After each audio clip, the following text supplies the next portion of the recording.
सिंगरौली जिले में आज कलेक्ट्रेट में सीधी सिंगरौली की सांसद रीति पाठक की अध्यक्षता में एपीएमडीसी टीएचडीसी कोल ब्लॉक क्षेत्र के विस्थापित होने वाले विस्थापितों की समस्या का समाधान को लेकर आज कलेक्ट्रेट में बैठक समाप्त हुई।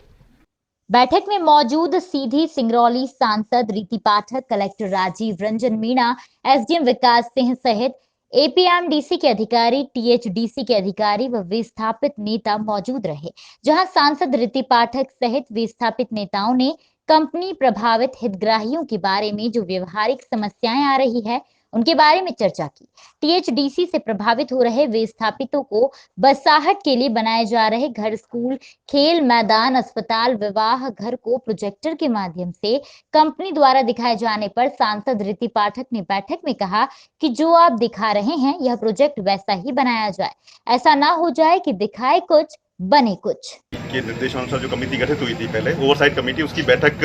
हुई थी। उसमें जो निर्देश प्रसारित किए गए थे कि इनकी जो स्टैक्स हैं, चिमनी जो होती हैं, और जो इनके जो अन्य प्रकार के जो ऐसे संयंत्र हैं, उनको जो एयर क्वालिटी मॉनिटर उसमें लगा के उसका जो उसको कनेक्ट किया जाएगा with state pollution control board और सेंट्रल पॉल्यूशन कंट्रोल बोर्ड। तो इनकी जो तीन जो इनको ऐसे संयंत्र स्थापित करने थे, तो उनको कनेक्टिविटी वहाँ तक है। और इनकी कंप्लायंस रिपोर्ट भी जो कल इनकी जो एनटीपीसी की जो ओवरसाइट कमेटी की बैठक आयोजित की गई थी, उसमें जो उस टाइम पे माननीय एनजीटी जो निर्देश दिए थे, उन पर क्या कंप्लायंस के द्वारा किया है, उन कंप्लायंस की जानकारी इनसे ली गई है। और जो भी कंप्लायंस बाकी बचे हुए उनको जो तय सीमा है उसमें करने के निर्देश उसमें प्रसारित किए गए। सर, क्या जिस तरह से आपने अभी बताया, तो क्या हर जगह जैसे रोड है यहाँ पर डिस्प्ले हो, जिस तरह से जो एनजीटी 3 साल पहले बोला था डिस्प्ले हो, लोग देख लें, बस स्टैंड और हॉस्पिटल, जहाँ पे ऐसी जगह पब्लिक प्लेस पे जो उस टाइम पे निर्देश जो प्रसारित किए गए थे, जिसमें ओवरसाइट कमेटी भी बनाई गई थी, उनके निर्देशों को इम्प्लीमेंट करवाने के लिए एक ओवरसाइट कमेटी बनाई गई, जिसमें स्टेट पॉल्यूशन कंट्रोल बोर्ड के प्रतिनिधि और जो डिस्ट्रिक्ट मजिस्ट्रेट को उसमें रखा गया। तो इसी तारतम्य में जो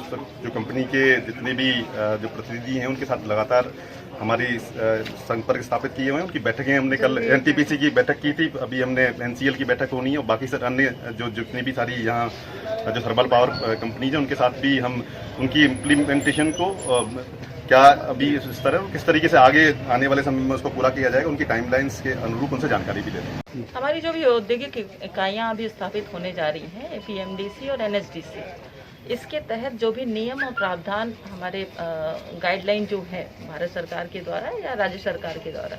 उनके तहत हम उनको उस गाइडलाइन के हिसाब से सुविधाएं हम आमजनों को दे सके। जो वहाँ के विस्थापित लोग हैं, जो वहाँ के भू अधिग्रहित लोग हैं, उनको दे सके, इसकी व्यवस्था हो जाए। कुछ नया भी रहा इसमें? नया नहीं, जो प्लान्स थे उसको अप्रूव किया गया, बाकी आगे के बिंदुओं पर निश्चित रूप से कार्यवाही हो सुनिश्चित करके। मैम, अभी आप ही के द्वारा कहा गया कि एनजीटी के द्वारा जितना सिंगरौली में प्रदूषण में सबसे नंबर 1 पे है, 2 कंपनियां भी और आ रही हैं, तो क्या वो कंपनियां कोल माइंस कोल खनन करेंगे तो प्रदूषण नहीं होगा? देखिए, नियमों को पालन करके ही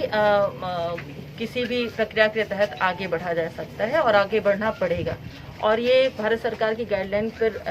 ये पूर्ण रूप से निर्देशित भी है। और आपको ये भी पता होना चाहिए कि 2022 तक